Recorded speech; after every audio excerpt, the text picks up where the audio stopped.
Have you ever sat in your car after a meeting and wondered, where did that explosion come from? Or laid in bed replaying the same conversation 14 different ways? Well, you're in the right place. Hi, I'm Tammy, a brain based leadership coach, and I help leaders stop stressing and start responding so they can lead with calm, clarity, and connection. Emotional regulation isn't just fluff. It is your unfair advantage. Now, in the last video, we unpacked how your brain and body respond to stress, from the amygdala hijack to cortisol flooding your system. If you missed it, definitely go back and catch up. All right, so today we're talking about what comes after, because your body wasn't meant to stay there. Recovery is something we complete. Emotional intelligence starts with learning how to complete the stress cycle so you aren't getting stuck in stress mode. That recovery happens through the parasympathetic nervous system, the system that brings you back to safety, calm, and connection.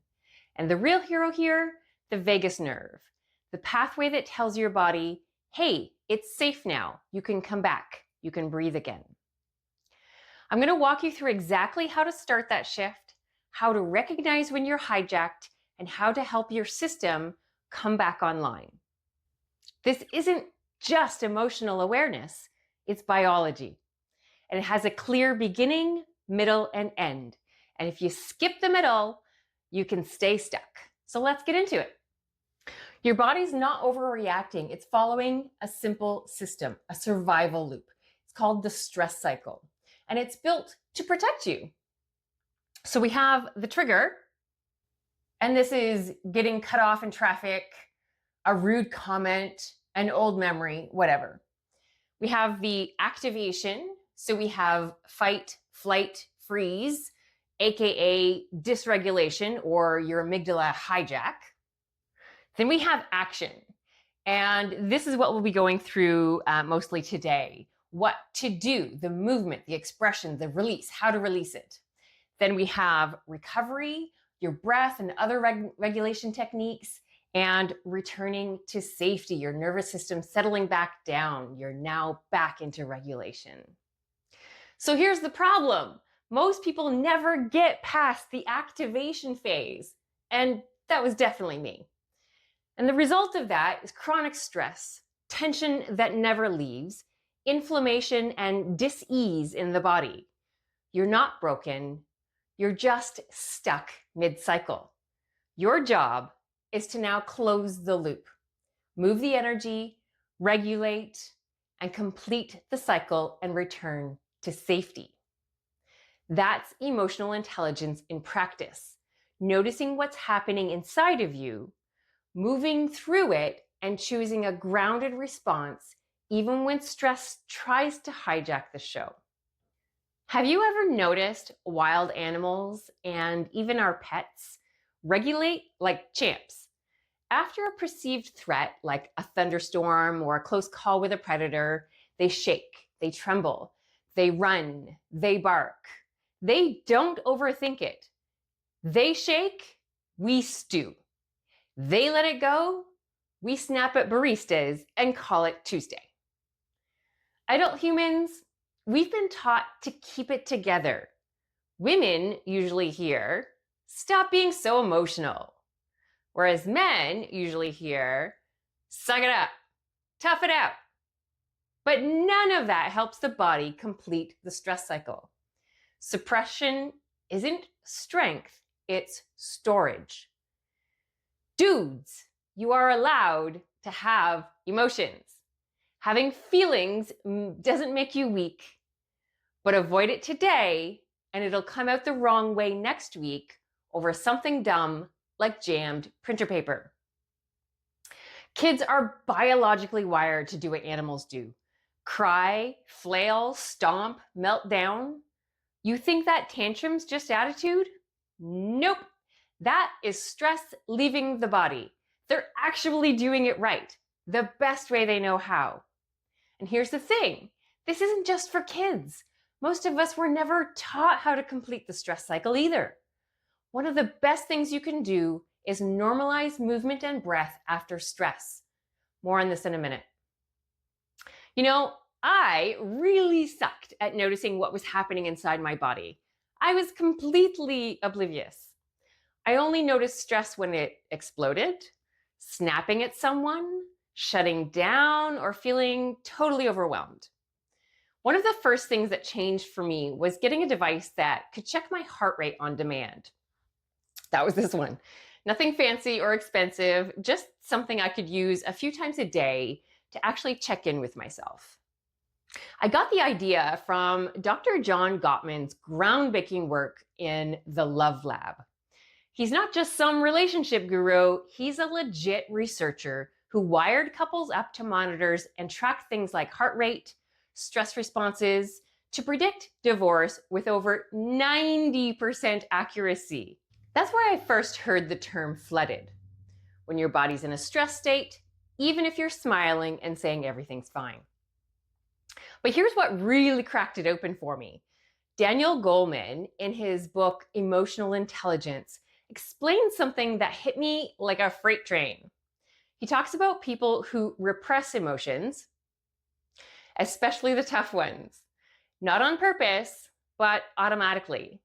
It's like your system buries anything uncomfortable before you even know it's there.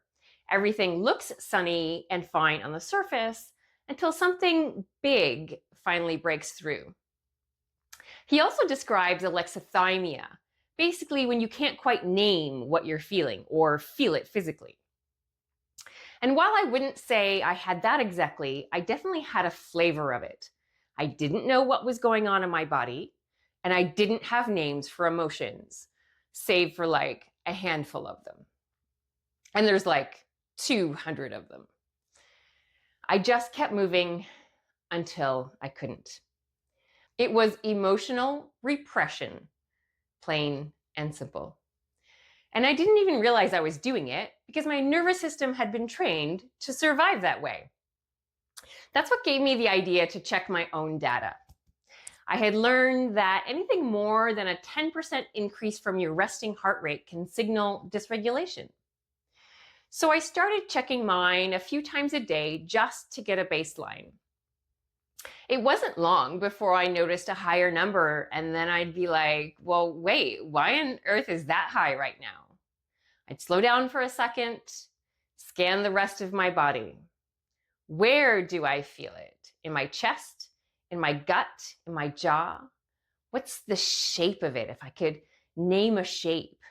Is it sharp or dull? Is it big or tight? Does it burn? And like 99% of the time, the sensations were in my torso and neck. There was a lump in my stomach, a tightness in my throat or chest.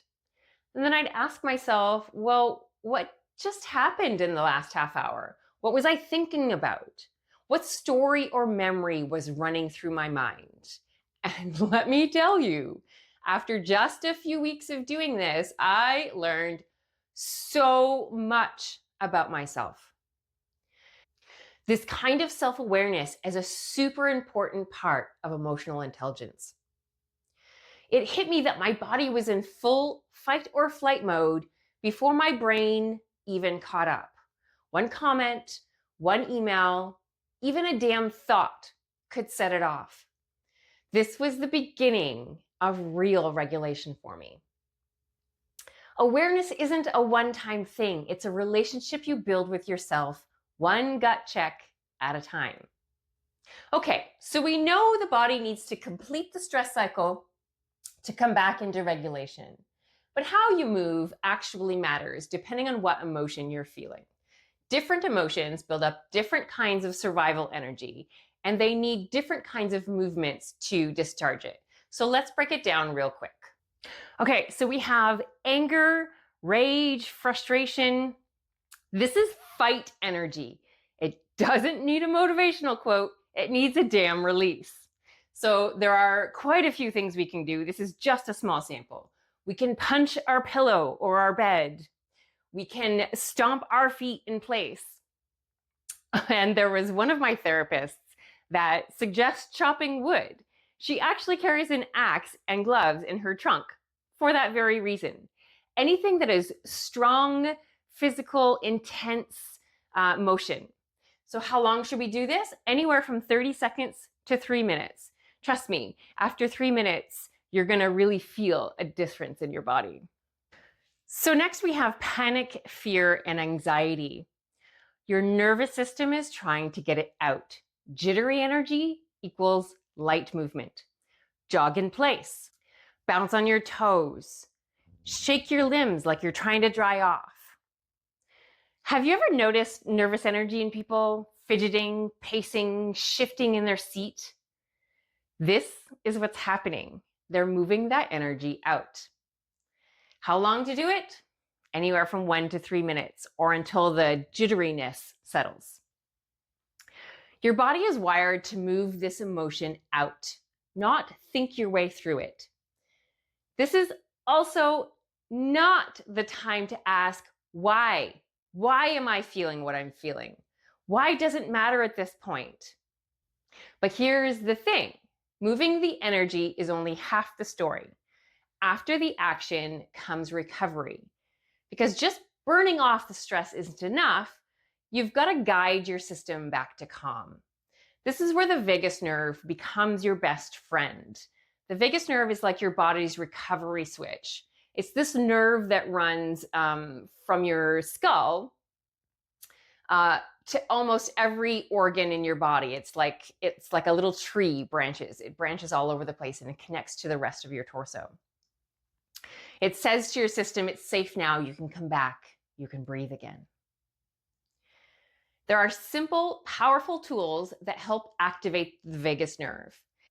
I'll be diving deeper into some of these in my next video, showing you exactly how and why you're doing them. Okay, so first we have breath work. Slowing your breathing, especially longer exhales, signals to the vagus nerve that you're safe. Even just 3 to 5 slow, deep breaths can shift your system back to calm. Have you ever sighed when you were frustrated and felt immediately better? That's your vagus nerve helping you regulate. Next, we have EFT tapping. Gently tapping acupuncture points help calm the amygdala and lower cortisol levels by 24 to 50%. I'll dive much deeper into this one in the next video and how to do it. Cold splash and gargling. Splashing cold water on your face or gargling stimulates the vagus nerve. It sounds weird, but it works. It's a fast way to signal calm.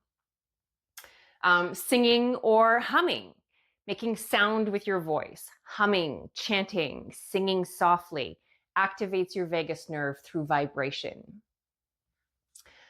Grounding through movement. Use slow, intentional movement to reconnect with your present. Try walking mindfully, pressing your feet into the ground, or placing your hands on a solid surface. That lets your body feel that you're here, you're safe, and you're supported. And crying. Crying helps complete the stress cycle by physically releasing cortisol. One of the biggest lies we're fed, especially as boys, is that crying makes you weak. But biologically, crying is your way of unloading pressure.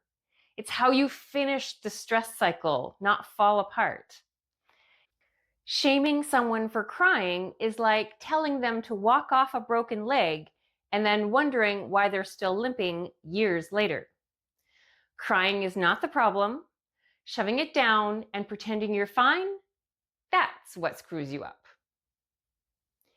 This isn't some checklist you have to perfect. Even one of these tools can be enough to get you out of stress mode and back online.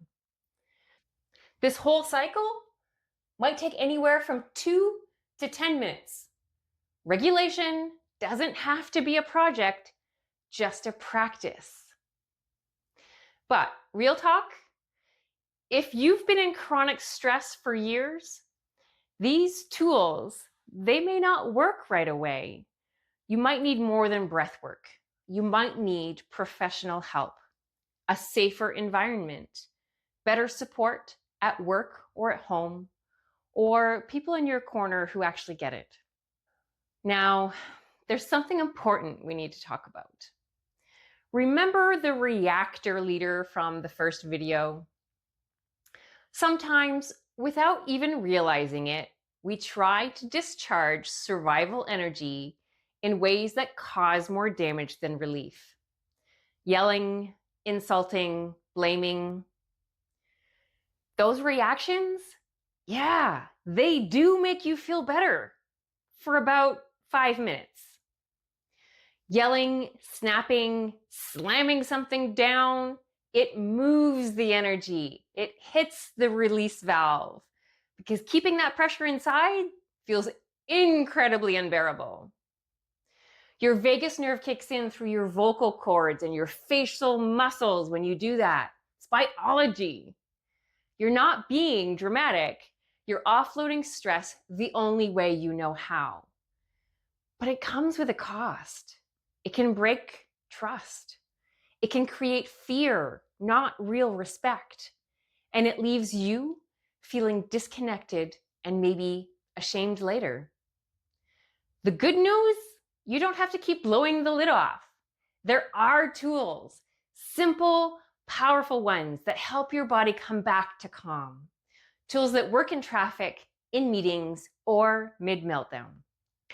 So now you know what moves stress out of your system. This is the stuff most people never learn and why they stay stuck in survival mode. But not you. You've got tools now, tools that actually work in the moment. Now in the next video, we're going to go even deeper. I'll show you exactly how to activate your vagus nerve, your body's built-in calm switch, using breathwork, EFT tapping, and more. And if you're ready to go beyond the body-based stress relief, that's where my one-on-one program comes in. Inside the Empowered Leader Reset, we use NLP, subconscious work, and coaching to help you stop getting triggered in the first place. Getting calm in the moment is great, but rewiring the root of it, that's what flips the whole game. This, my friend, is your pathway to promotion, profit, and peace of mind. Like and subscribe, and I'll see you in the next one. We'll go through the techniques together in real time, one step at a time.